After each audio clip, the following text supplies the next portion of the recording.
দক্ষিণ দিনাজপুর জেলার বংশীহারি থানার অন্তর্গত বুনিয়াদপুরের শেরপুর বড়াইল এলাকায় নিখোঁজ এক ছাত্রের পচা গলা দেহ উদ্ধারকে কেন্দ্র করে ব্যাপক চাঞ্চল্যের সৃষ্টি হয়েছে। মৃতের নাম আরমান রহমান। পরিবার সূত্রে জানা গিয়েছে, মঙ্গলবার রাতে আরমান রহমানকে বাড়ি থেকে ডেকে নিয়ে যাওয়া হয়। এরপর থেকেই তার আর কোনো খোঁজ পাওয়া যায়নি। পরিবারের পক্ষ থেকে দীর্ঘক্ষণ খোঁজাখুঁজির পাশাপাশি বিষয়টি স্থানীয়ভাবে জানানো হয়। বৃহস্পতিবার সকাল প্রায় 6টা নাগাদ পরিবারের কাছে খবর আসে, বুনিয়াদপুর সিঙ্গুর রেল ব্রিজ থেকে প্রায় 200 মিটার দূরে একটি কালভার্টের নিচে একটি পচা গলা দেহ পড়ে রয়েছে। খবর পেয়ে পরিবারের সদস্য স্থানীয় বাসিন্দারা ঘটনাস্থলে পৌঁছে দেহটি দেখতে পান। দেহটি এতটাই বিকৃত হয়ে গিয়েছিল যে প্রথমে মুখ দেখে শনাক্ত করা সম্ভব হয়নি। পরে আরমানের নাম এক বন্ধু দেহটি শনাক্ত করেন। খবর পেয়ে বংশীহারি থানার পুলিশ ঘটনাস্থলে পৌঁছে দেহটি উদ্ধার করে ময়নাতদন্তের জন্য পাঠায়। বন্ধুরা এই ঘটনা ঘটাই দিচ্ছে।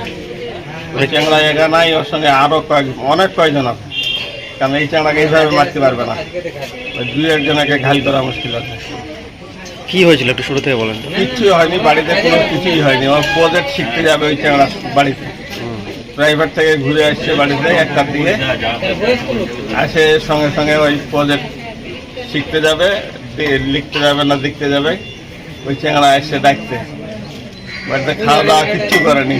ওর মাকে বললো যে মা সোয়াবিন সিদ্ধ করে রাখো, আমি আসে খাবো। সিদ্ধ করে আছে সোয়াবিন, চ্যাংড়ার পাত্তা নাই। 3টা অব্দি আমরা খাই দায় শুয়ে আছি। কি আসবে আসবে আসবে 3টা যখন আসে না, তখন মাথা খারাপ হয়ে গেল, তো কোথায় গেল হয়। তখন থেকে 4টা থেকে খোঁজা শুরু করলাম। যে চ্যাংড়া আসছিল ডাকতে, ওর বাড়িতে গেলাম। কি নাম? ওর নাম আদিত্য। বাড়িটা? আদিত্য বিশ্বাস, হাটখোলায় বাড়ি।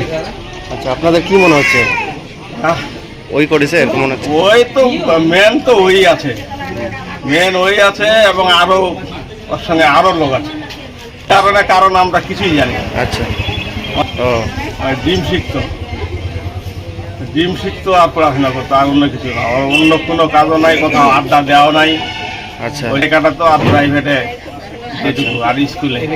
এছাড়া কোনো বাইরের বন্ধু বান্ধব ছিল না। ওই টিমের এগুলোই বন্ধু, পাড়াতেও কেউ বন্ধু নাই। খেলে একটা আমার ভাইয়ের ছেলে আছে, ভাইটা, ওর সঙ্গে একটু মিশে। আচ্ছা। থানায় লিখিত অভিযোগ করবেন?